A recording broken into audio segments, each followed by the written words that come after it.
Hi, everyone. Welcome back to the channel. My name is Dr. Danielle Lord. I'm the founder and principal of Archetype Learning Solutions. And on this channel, we talk about all things employee engagement. Our strategy is simple. Employee engagement is completely free. It comes from the heart, and we offer 12 strategies that are really about engaging everyone every day through quality daily interactions. So I hope you'll continue to join in on the conversations as we talk about a lot of these really important strategies. But what I wanted to talk about today is a little bit of the how, what, and why of what disengaged team members are doing and how they're hurting your organization. So I oftentimes tell business leaders that quiet quitting is the nice way of saying your employees are sabotaging your organization. And I get a lot of flack for that, and rightly so, because it looks like on appearances that I'm calling out employees for being bad employees, when really all they are doing is operating from a place of fear, frustration, self-preservation, among some other things. So my goal in calling this out as sabotage is to help leaders, business owners, managers understand that their actions or lack of actions are contributing to hurting their own business because employees are sabotaging in a way that is intended to protect themselves. Now, do some people take it too far? Absolutely. And I'll share a couple of different stories around that. So I think it's really important to call it what it is. And when we say quiet quitting, it sounds kind of nice and gentle. And well, they're just kind of not putting forth their full effort. When in fact, they could, on a good day, maybe as employees are beginning to feel disengaged, they're not putting forth their full effort. But eventually, that can become really, really detrimental to your organization. So if you are on the fence about taking employee engagement seriously, I'm here to tell you that if you don't, it is actually going to hurt your business.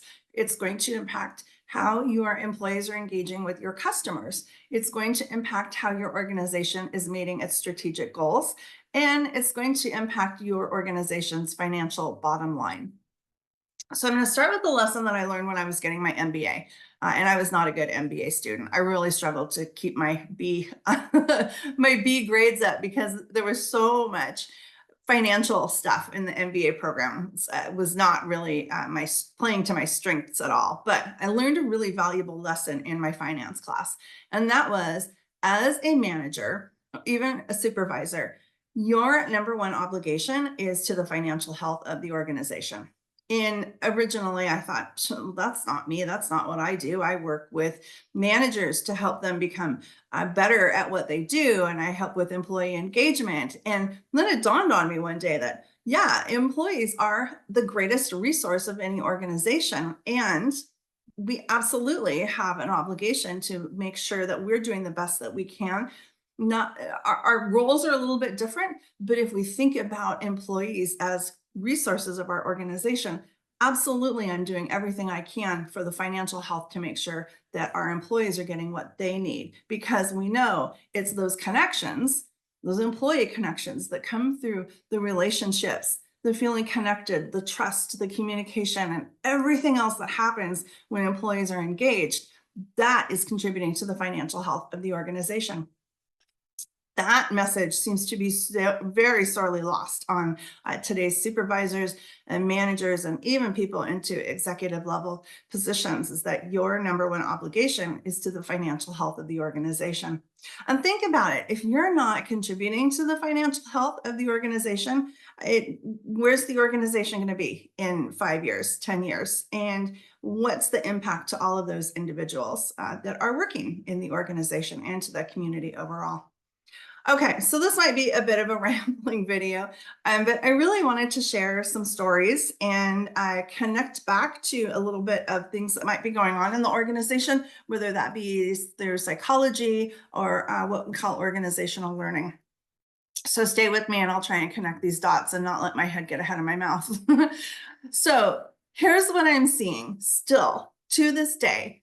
and I'm starting to get a lot of people reaching out to me and saying, hey, this is my situation. And does this sound like a situation that can contribute to being disengaged? And anytime somebody is feeling that they are not worthy, that they're not respected, that they're not heard, that they're not valued, that's going to contribute to them being disengaged.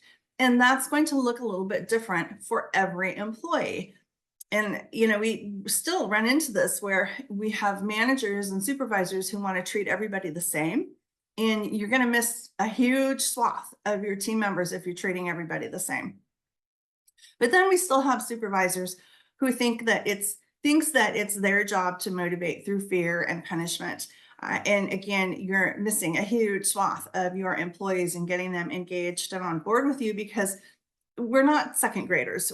We don't come into the workplace to feel belittled, to feel put down, to feel disrespected. And I still see a great deal of that, people believing that they can motivate through fear. So leave that kind of whole parental aspect aside, please. So let's talk a little bit about that kind of passive, if you will, passive sabotage, what I call passive sabotage, and then active sabotage.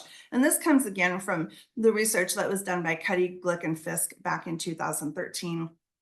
When they talked about you have to have warmth and confidence. And I've shown that slide before, and I should have pulled it up again, but I didn't for this segment.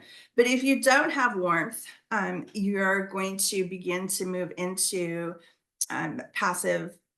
They call it neglect, passive and active neglect. I say we need a stronger language, because we need managers to understand what's actually happening. Again, let's get away from the soft shoe and call it what it really is. So managers and executives are, kind of come to that realization that, wow, this really is hurting me. This isn't a nice to have thing in our organizations, this idea of engagement. Okay. So the passive is, I'm just going to come and do nothing for the day. I'm just here to collect my paycheck. And if you think back to the conversation that I did in a couple other videos with exit, loyalty, voice, neglect, loyalty, exit, voice, neglect, something like that. That was a study done many, many years ago by Doctors Withy and Cooper. That I've outlined the reason why people will stay often, because their exit costs are too high. It's too close to home. It's too close to daycare. It's really easy work. I don't have to do anything. I don't have to put forth any discretionary effort. I'm too close to retirement. I have too much PTO time. Whatever the case is, the exit cost is too high, and so they will just stay. That's kind of this idea of passive neglect or passive sabotage.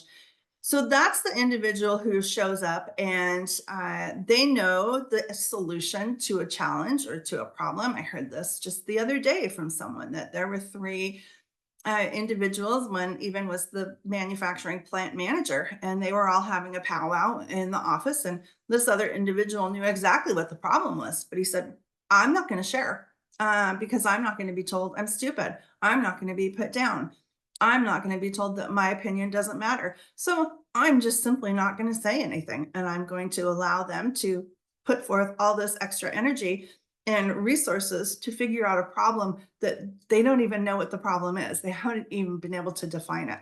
So that's one example of kind of passive neglect. That is costing the organization money. People are spending time. People are spending resources in terms of parts and labor, in terms of putting together, pulling apart equipment, putting new pieces into the equipment, et cetera, all to run to failure again and again and again. That is a hard dollar cost to your organization.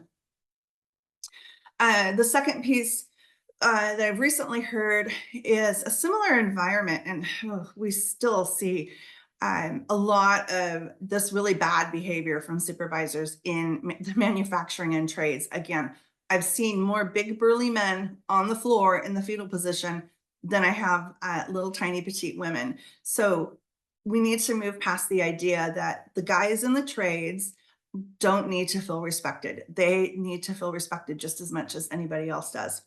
So morning huddle after the beating from the supervisor then asks everyone if they've seen any safety violations And what do you get? What's the theme? What comes to mind? If it's crickets, you're absolutely right. Nobody is saying a word. Why? Because one, they just got yelled at and berated. Some called out, and sometimes in front of 30 people.